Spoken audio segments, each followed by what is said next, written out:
Isa na lang, green line. Isa na lang, oh! Eh!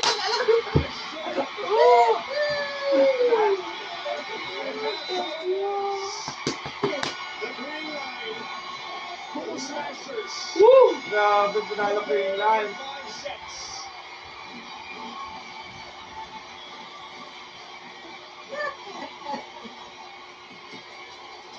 This play on the set is brought to you by Pure Gold. Sa Pure Gold, always panalo. What an effort coming from the Grabe, Phil number Smasher. 9. They looked like they were gonna let it go into a fourth setter. Nalak They're yung the line. PLDT, Look yung line. but they really fought hard until the end. Started strong in the fifth. and Grabe yes, laban all the ang way. ligpit. Napawisan ako, malagpit.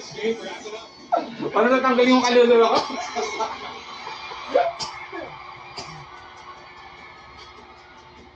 Grabe, parang natanggal yung kaluluwa ko.